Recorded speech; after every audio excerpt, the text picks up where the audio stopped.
बड़ी विलक्षण, विचित्र और अलौकिक है। आपका जैसा भी भाव वैसे आपको भगवान दिखाई दे, पक्का मानिए।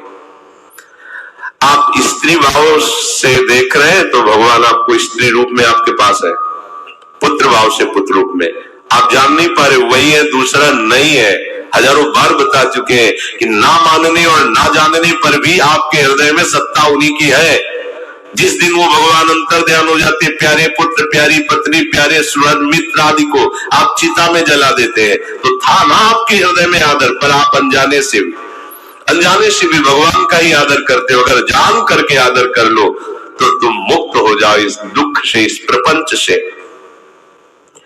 श्री भगवान कहते हैं कि मेरे अज अविनाशी स्वरूप को ये मूढ़ लोग नहीं जानते हैं, केवल वही जान सकता है जो मेरा आश्रय लेकर के मेरे को पुकारता रहता। भजन का मतलब होता पुकारना, भगवत चिंतन करना। वेदाहम शमतीतानि वर्तमानानि चार्जुन भविष्याणि च भूतानि मां तु वेद न कश्चन। हे अर्जुन, वर्तमानानि चार्जुन भविष्याणि च भूतानि मां तु वेद न कश्चन। हे अर्जुन, जो प्राणी भूतकाल में हो चुके हैं तथा जो वर्तमान में है और जो भविष्य में है, उन सब प्राणियों को मैं जान रहा हूं।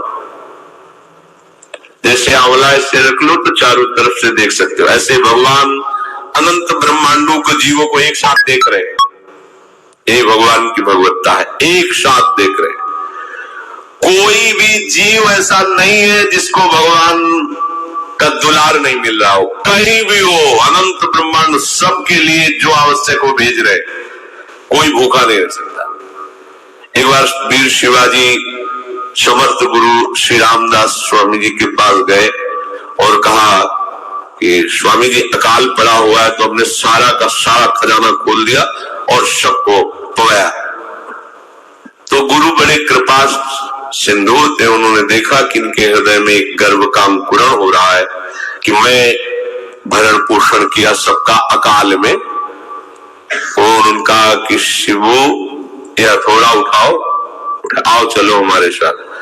एक बड़ा पत्थर का, इसे तोड़ो।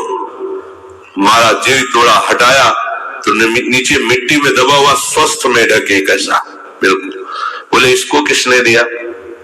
देखो ना कितना स्वस्थ है, पुष्ट है, इसको कौन आहार दे रहा है, इसको कौन प्राण पोषण कर रहा है?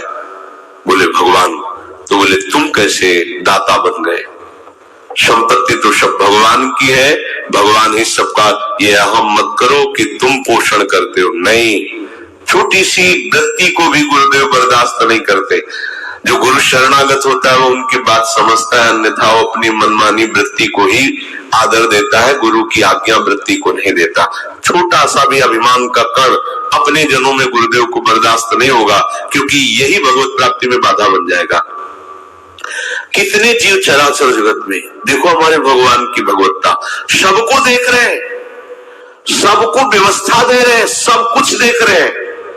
3 प्रकार की लीला हो रही, कहीं पालन लीला, कहीं सृजन लीला, कहीं विनाश लीला, उन्हीं के द्वारा हो रही, वही देख रहे हैं, वही कर रहे हैं। अगर ये बात तुम्हारी समझ में आ जाए तो अभी भगवान की शरण हो जाओ, पर अहम के कारण ये बात समझ में नहीं आती।